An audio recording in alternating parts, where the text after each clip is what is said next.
Now we're going to talk about meiosis. So in the organism that we're looking at, it has 4 pairs of chromosomes. So you can see the 4 pairs means it gets 1 set from the male parent and 1 set from the female parent.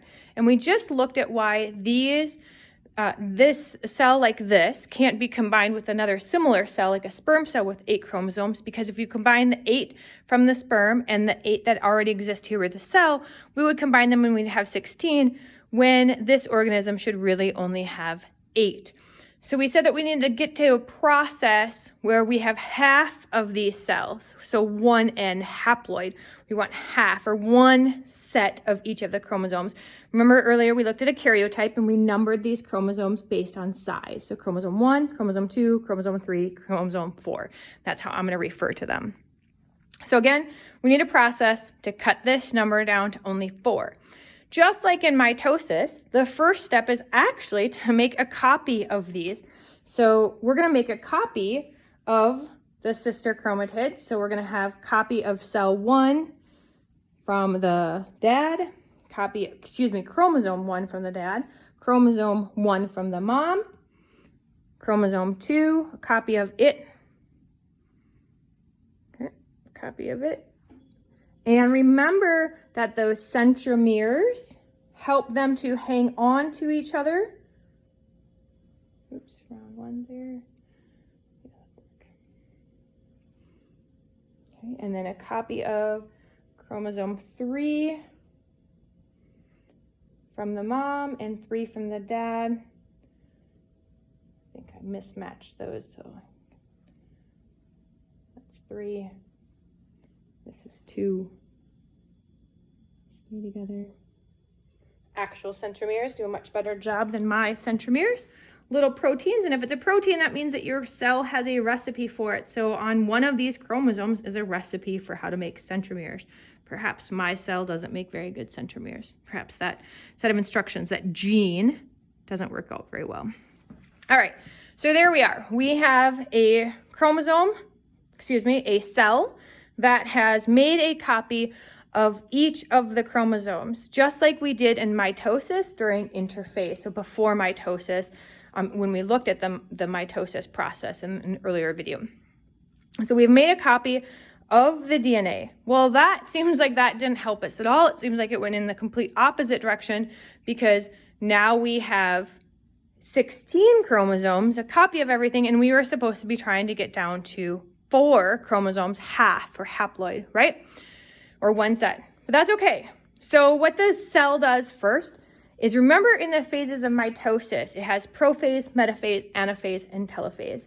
And in those processes, the first step in prophase is that it took this and it dissolved the nuclear envelope, and we had centrosomes and we had spindles, and they started to grab everything and line everything up in the metaphase in the midline plate.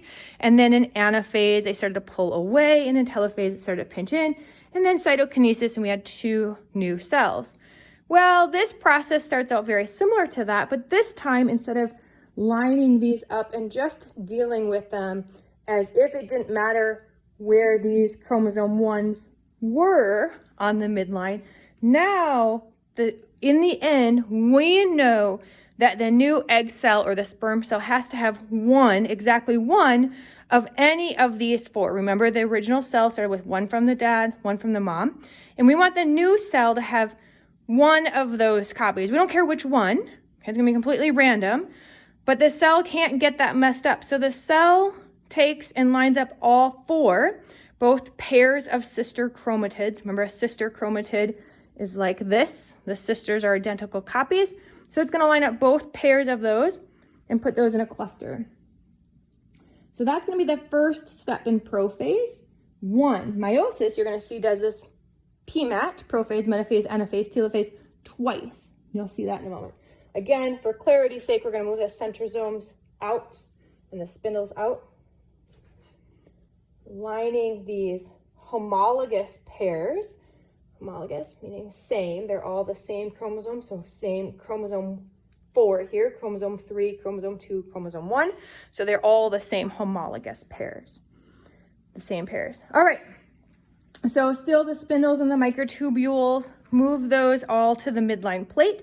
And right here in this first step, we can actually, these chromosomes can actually swap some material. That's called crossing over.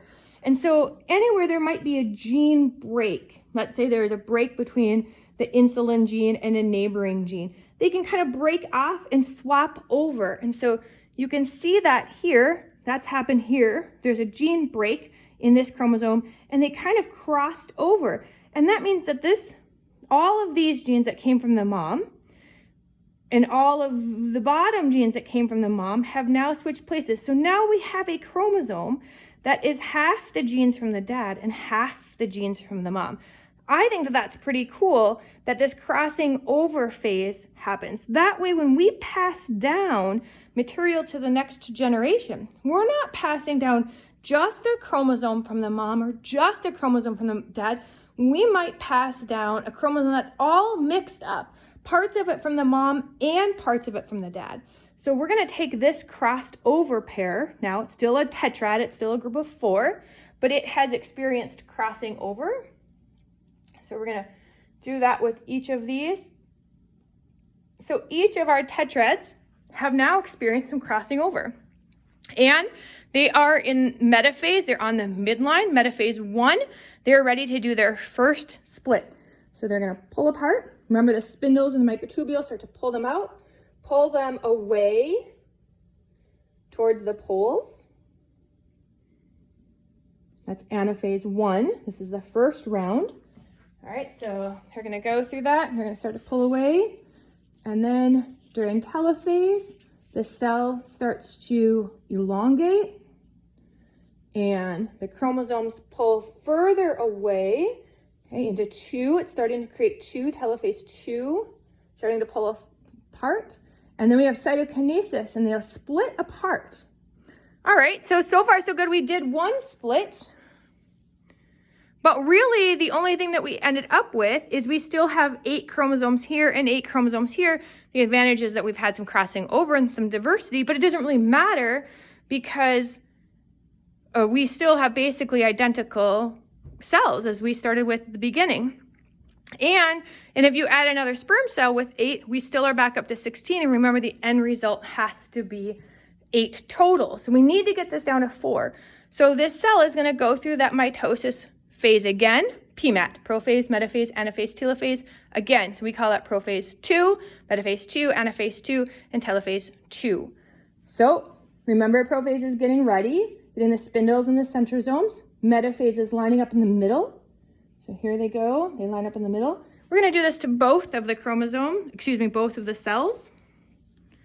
Now they might not both go through this step at the same time, depending on the organism. All right, so they are lined up on the middle, the midline plate, that's metaphase 1, metaphase 2. All right, and then we're going to start to pull away. That means that this is anaphase 2. We've already pulled away once. Now we're going to pull away again. It's anaphase 2. And this cell, and we're going to pull away here. Start to pull away. The spindles, microtubules, and centrosomes are critical in doing this work. And then remember that telophase or telophase is where that cell starts to elongate and those chromosomes get pulled farther away towards the poles of those cells. All right, and this one's going to start to elongate as well and pull away and away. All right, and so here we are. We finally pulled all the way away. And we now have 4 cells with how many chromosomes? 1, 2, 3, 4 in this one, and 4 in this one, and 4 in this one, and 4 in this one. So we have 4 daughter cells this time. This time we made, out of 1 original cell, we have now made 4 cells, each with half of a set of chromosomes. So we still have chromosome 1, chromosome 2, chromosome 3, and chromosome 4, but we only have 1 set of it. So this would be the set from the mom. Remember how we always say you get 1 set from the mom and 1 set from the dad? Well, these are all eggs. So this is one set from the mom. This is another set from the mom, another set from the mom, and another set from the mom. If this was a fruit fly, let's say, this fruit fly just produced 4 egg cells that could be fertilized. If this was a fish, we just produced 4 eggs. All right, so we have 4 eggs, and so let's just assume that in the male parent, the same thing happened. All right, and the sperm cell combined with the egg cell. And so now we have a set coming from the male parent and one coming from the female parent, the egg. Okay, that's chromosome 1, one from the dad, one from the mom. Chromosome 2, one from the dad, one from the mom. Chromosome 3, one from the mom, one from the dad. And chromosome 4, one from the mom, one from the dad. And take a look. This is a cell that starts out with 4 chromosomes, 4 pairs of chromosomes for a total of 8, just like we started with in our very first cell. And that is meiosis. So it's different than mitosis. This is meiosis. And this is the phase of going through cell division 2 times to get down to just 1 set of chromosomes.